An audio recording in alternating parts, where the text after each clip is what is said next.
contra a Reforma Católica. O cristianismo ele é dividido em 3 grandes ramos aí: católicos, ortodoxos e protestantes. É a religião que reúne atualmente o maior número de seguidores, cerca de 34% da população mundial. Os católicos formam o grupo mais numeroso dos cristãos, 51%, seguido pelos protestantes, 35%, que se dividem em luteranos, anglicanos, calvinistas, etc. A gente vai ver isso. Luteranos, anglicanos e calvinistas. Vocês até já realizaram as atividades, mas é preciso revisar aí essa reforma. E a contra-reforma que a gente não viu, a gente também vai ver hoje. Que razões levaram à divisão do cristianismo ocidental entre católicos e protestantes? O que levou aí à divisão dos cristãos em 2 grupos, católicos e protestantes? Vamos ver? Motivação da reforma. O que levou? Novas interpretações da Bíblia. A gente viu lá no Renascimento que surgiu a imprensa de Gutenberg. A nossa matéria anterior, a gente viu que Gutenberg aí criou a imprensa e com a imprensa pôde aí difundir a Bíblia. Houve a difusão da Bíblia, várias cópias, né? E além de várias cópias, várias interpretações. Então, esse também foi um dos motivos aí para a Reforma Protestante. Essas novas interpretações da Bíblia a partir da imprensa, a partir das várias cópias, né? Pela invenção de Gutenberg, estudado lá no Renascimento. Correntes de pensamentos diferentes também levaram à questão aí dessa reforma protestante. Santo Agostinho versus São Tomás de Aquino. Santo Agostinho defendia que a salvação do homem é alcançada pela fé. Ele defendia que nós seremos salvos aí pela fé, por acreditar, não é mesmo? Já São Tomás de Aquino defendia a salvação do homem pela questão da fé, mas também pelas boas ações. Os homens, eles deveriam ter boas ações, deveriam ser bons, praticar a bondade, praticar a solidariedade, tá bem? Então, a gente tem, além disso, a crítica ao comportamento do clero.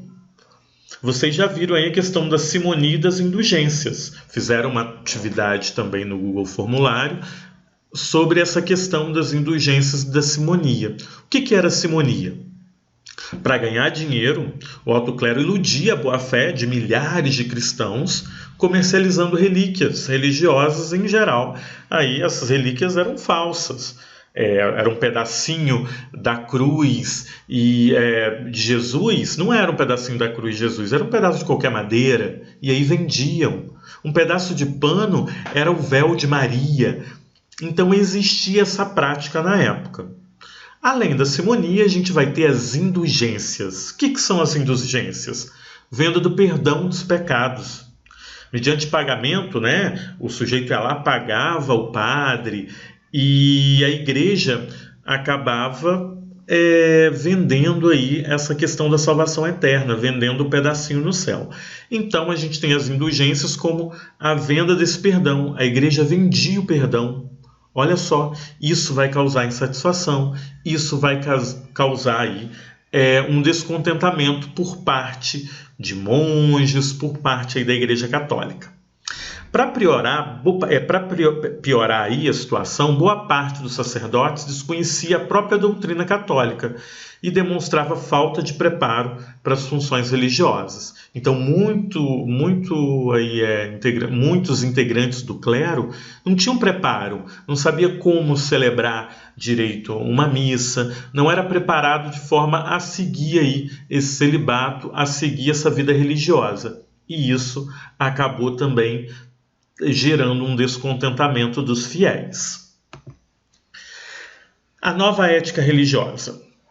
A Igreja Católica, ela censurava a usura e o lucro excessivo e defendia o preço justo. O que é isso?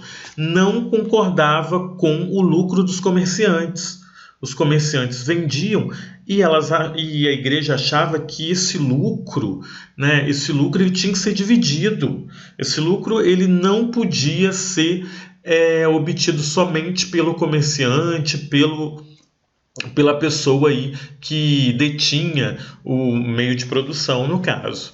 Os defensores dos lucros desejavam uma nova ética religiosa. Essa necessidade foi atendida, em grande parte pela ética protestante do calvinismo. Tá?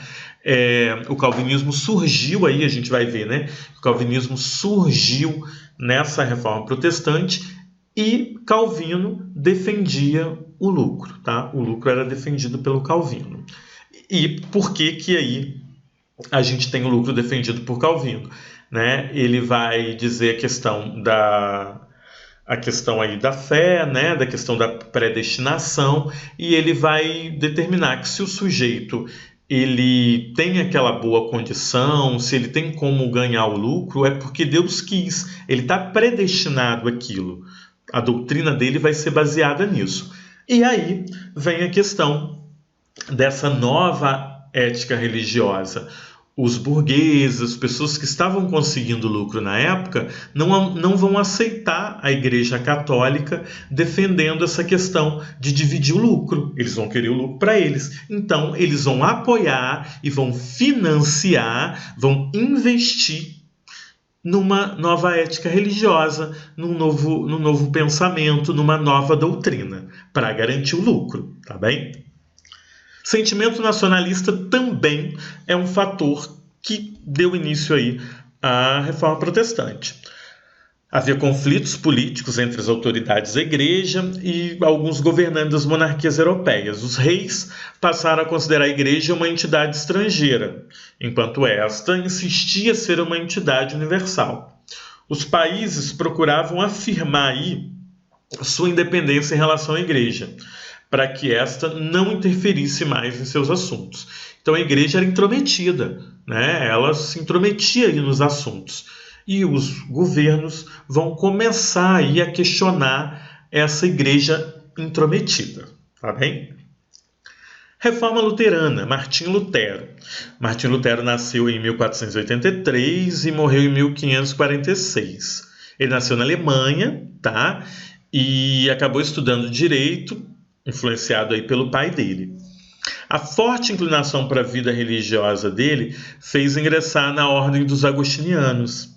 Em 1510, ele viajou à Europa e regressou profundamente aí, decepcionado com o clima de avareza e corrupção do alto clero. Então, o Lutero, ele que vai nutrir aí e que vai divulgar esse sentimento de tristeza, sentimento de decepção em relação à Igreja Católica e a cobrança, né, por conta aí desse clero da simonia e das indulgências. Ele vai ser contra essas indulgências, vai ser contra a venda do perdão. Isso vai motivar o Lutero a criar um novo caminho, criar uma nova doutrina. Entre 1511 e 1513, Lutero aprofundou-se nos estudos bíblicos e amadureceu novas ideias teológicas. Ele encontrou uma frase que considerou muito importante nas epístolas de São Paulo: o justo salvará pela fé. Ele interpretou que a fé, e não as obras, seria o único instrumento de salvação, graças à misericórdia divina. Então, para Lutero, a salvação se daria pela fé. O ser humano teria que ter fé, acreditar em Deus, fazer as orações, ter a Bíblia, né, como norte aí do conhecimento divino, e a partir do momento em que esse ser humano ele tivesse fé, acreditasse de fato em Deus, ele estaria aí salvo, ele encontraria a salvação, tá? Em 1517, com o objetivo de arrecadar dinheiro para a reconstrução da Basílica de São Pedro, o Papa Leão X autorizou aí a concessão de indulgências para os fiéis que contribuíssem financeiramente para a obra. Lutero, com protesto, afixou um manifesto público, as chamadas 95 Teses de Lutero, vocês já viram isso, né? Na Catedral de Wittenberg, contrário aí a essa atitude e expondo alguns elementos de sua doutrina religiosa. Em 1520, Lutero acabou sendo aí excomungado. A Igreja Católica excomungou Lutero por conta dessas 95 teses. Essas 95 teses foram pregadas e era uma nova doutrina, uma nova proposta de interpretação da Bíblia, uma nova proposta aí do ser humano encontrar salvação, tá bem? Vejamos algumas teses dele. A tese 21 aí. Estão errados os pregadores de indulgências que dizem que um homem é libertado e salvo de todo o castigo dos pecados pelas indulgências papais. Então, ele era contra a venda dessas indulgências e mostra aí na sua tese, né? Na sua tese 21. Estão errados. Ele diz que é errado essa cobrança aí pelo perdão.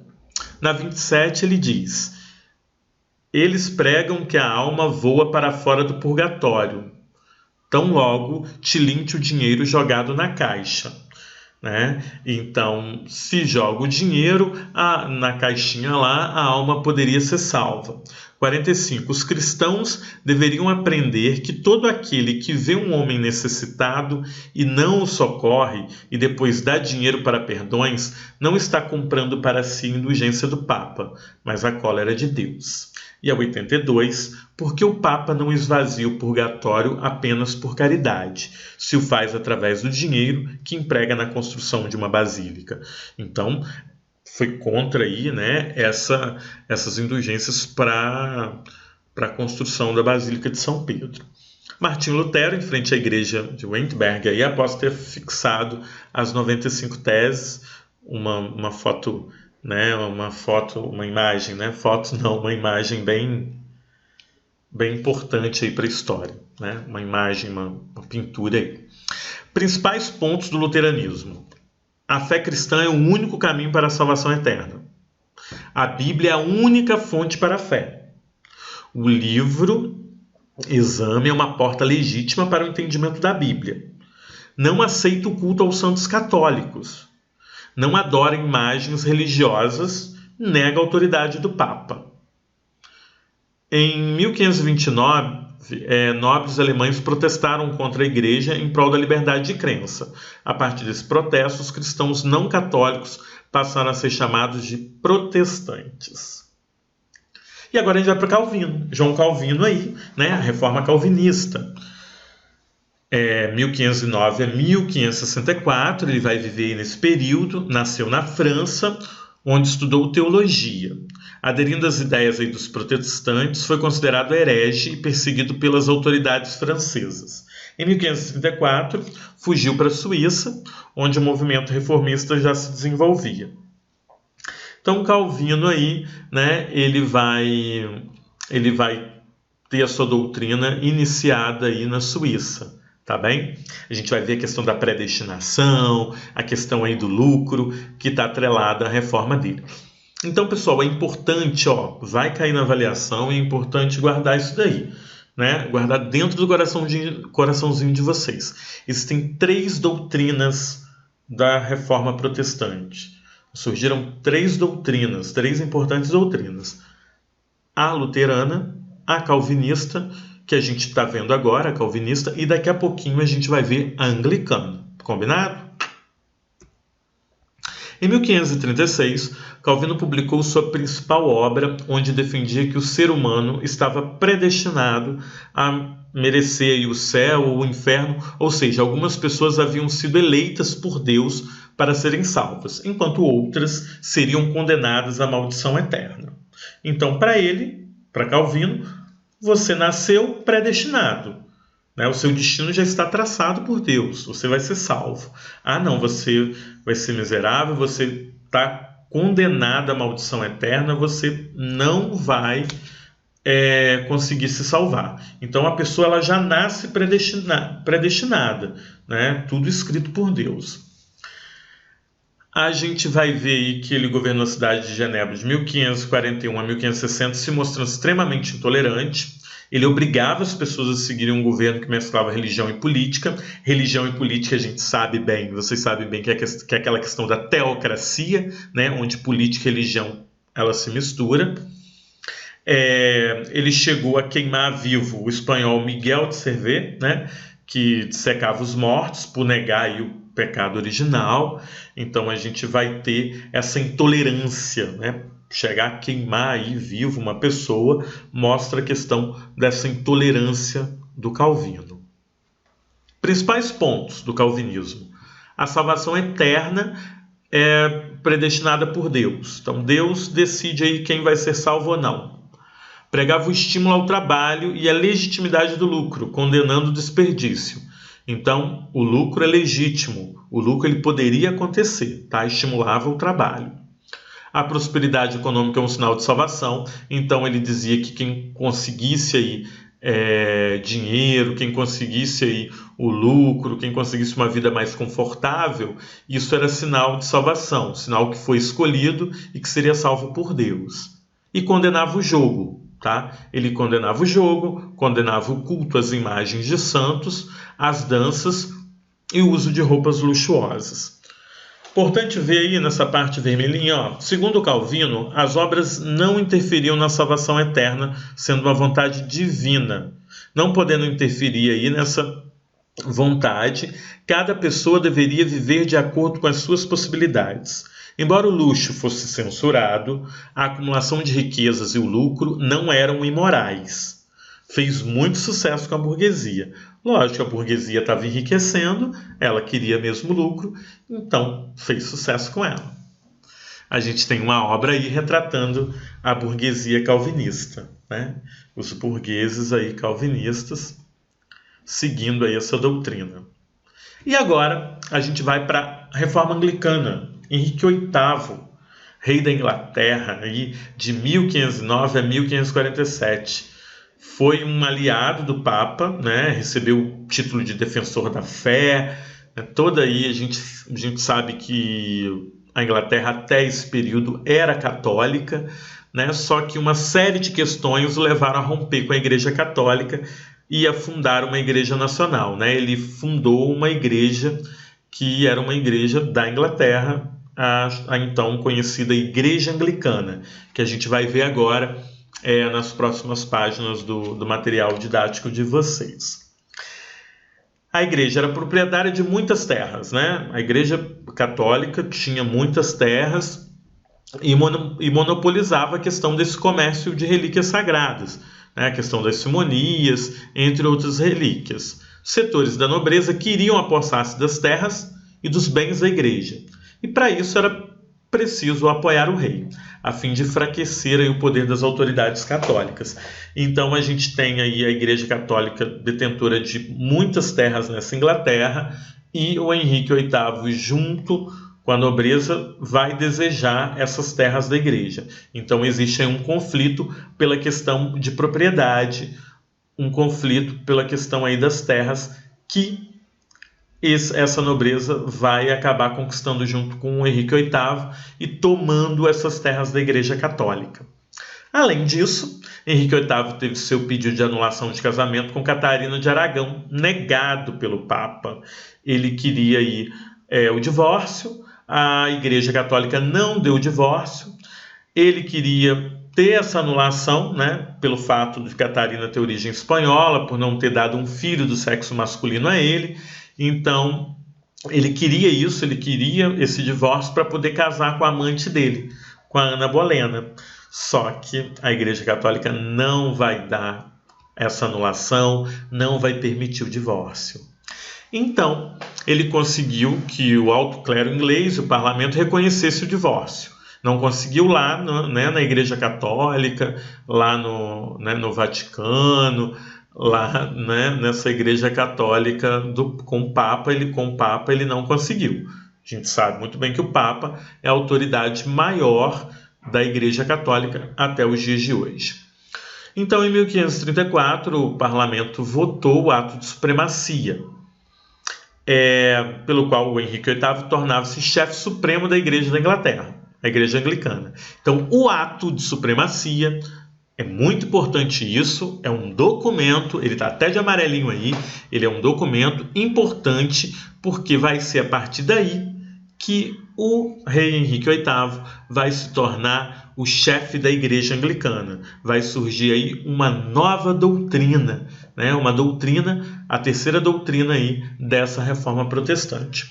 sem grandes modificações em termos de doutrina e culto em relação à católica. Não tinha muita coisa diferente não, tá? Ocorreram nos governos dos sucessores de Henrique VIII tentativas de implantar aí o calvinismo e também uma reação católica. Somente com o governo de Elizabeth I, né, o governo dela aí que vai de 1558 a 1603, a gente sabe aí que as Elizabeths elas se consolidam de fato no governo inglês, né, na monarquia aí inglesa. Então a gente vê que a Elizabeth ela vai conseguir consolidar essa igreja anglicana, tá bem? A gente tem aí as duas responsáveis pela questão do desejo de divórcio do rei Henrique VIII, a Catarina de Aragão e a Ana Bolena. Catarina de Aragão, então esposa, que acabou se separando, e Ana Bolena, que acabou casando posterior ao divórcio aí, nesse período. Um período em que o divórcio, falar em divórcio, em separação, era quase que algo impossível, tá bem? Então, olha que mapa legal. Difusão das reformas religiosas na Europa do século XVI aí. Então a gente tem lá embaixo a legenda, né? Os calvinistas, tá de rosinha aí. Os anglicanos, a gente tem os anglicanos de laranja, né? Junto com a questão da difusão calvinista lá na Inglaterra. A gente tem a Irlanda com os católicos, né? A Escócia já vai ter aí adesão ao calvinismo. E temos aí os luteranos nessa área aí, onde a gente tem Alemanha, Dinamarca, Suécia, nesse norte europeu, tá bem? E agora a gente vai ver a contra-reforma aí. Diante do avanço protestante, a primeira reação das autoridades da igreja foi punir os principais reformadores, ou seja, a Igreja Católica tentou punir aí os reformadores. Quem são os reformadores? São Calvino, Lutero, esse pessoal que criou novas vertentes do cristianismo, tá? E a Igreja Católica vai tentar recuperar essa unidade perdida, tentar recuperar esse pessoal que foi para outro caminho. A tática, entretanto, não deu certo. Em aproximadamente 50 anos, as igrejas protestantes tiveram adesão de 40% dos europeus ocidentais. Então, deu super certo a reforma protestante. Muitos europeus, aí, 40% deles, acabaram aderindo essas doutrinas para suas vidas. A gente vai ver algumas atitudes da reforma da Igreja Católica, né? A reforma da Igreja Católica a gente chama de contra-reforma. A gente vai ver algumas atitudes aí dessa contra-reforma. A Igreja Católica criou aí a questão da Ordem dos Jesuítas. Em 1534, o Inácio de Loyola, um militar religioso, fundou a Companhia de Jesus. Os jesuítas consideravam-se, né, os soldados de Cristo, e eles tinham por missão inicial aí combater a expansão do protestantismo. Combater a expansão do protestantismo, e a gente vai ver a importância desses jesuítas a difundir, a espalhar e conquistar mais fiéis para a Igreja Católica. A principal estratégia dos jesuítas, né, a principal estratégia deles foi investir na criação de escolas religiosas. Tá? A gente vê aí o empenho deles na catequese dos não cristãos. Então, a catequese surge aí nesse período para poder converter os não cristãos, tá bem? Surge também aí o chamado Concílio de Trento. Em 1545, o Papa Paulo III convocou um concílio na cidade de Trento, Em 1563, a Igreja apresentou um conjunto de decisões que procuraram garantir a unidade da fé católica e a disciplina eclesiástica. Ou seja, eram estratégias, né? Tanto a Companhia de Jesus como o Concílio de Trento foram estratégias da Igreja Católica para não perder mais fiéis e também conquistar fiéis. A Igreja Católica perdeu fiéis com a Reforma Protestante e agora ela estava correndo atrás desse prejuízo, né, de reconquistar, de conseguir aí, trazer de volta e conquistar novos fiéis para a sua crença, para a sua doutrina. Então a gente tem a reafirmação dos 7 sacramentos, né, os 7 sacramentos, acredito que todo mundo sabe quais são, né? A questão aí do batismo, a crisma, casamento, perseverança. Então acredito que quem é católico, quem faz catequese ou fez crisma, né? Fez a primeira Eucaristia, que também é um dos 7 sacramentos. Então vocês que seguem aí o batismo quando é criança, né? Na Igreja Católica, quando é criança, o batismo é um dos 7 sacramentos. Então, vocês aí que são católicos, seguem a religião católica, devem ter mais ou menos esse entendimento desses 7 sacramentos, tá? A crença na infalibilidade aí do Papa. Esse Papa é a autoridade central da Igreja Católica. Esse Papa, ele é infalível. A gente sabe que ele é o ser que vai ser santo e que vai guiar aí os propósitos do catolicismo. A gente tem também o monopólio do clero católico na interpretação correta da Bíblia. Então, somente o clero aí tinha essa interpretação da Bíblia, uma interpretação correta. A salvação da fé que dependia, né? Eles acreditam nisso, né? A Igreja Católica acredita nisso. A salvação da fé, ela depende da fé, né? Do acreditar em Deus, do confiar em Deus e também das boas obras. Né? Você ser solidário, a pessoa está passando fome, você ir lá e distribuir a cesta básica. Essa questão da solidariedade, ela é muito forte no catolicismo. E a negação da doutrina da predestinação. A Igreja Católica, ela nega Calvino. Ela não acredita que o ser humano é predestinado. Nasceu pobre, vai morrer pobre, ele vai para o inferno, não tem jeito, não tem salvação. A Igreja Católica não acredita e não defende isso. O dogma religioso tem como fonte a Bíblia e a tradição aí religiosa. Então, a questão da fonte, a fonte principal é a Bíblia.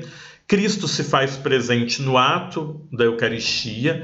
Então, quando a Eucaristia, né, tomar aí o corpo de Cristo, quando se é católico, vai à missa e tem a comunhão, e somente quem fez a Eucaristia pode aí tomar o corpo de Cristo. Então tem essa questão aí da presença de Cristo nesse momento eucarístico, tá bem? E a elaboração de um catecismo, a criação de seminários para a formação dos sacerdotes e a manutenção do celibato sacerdotal, né? A questão do celibato aí, a questão do padre não poder casar. A gente tem essa diferença, né?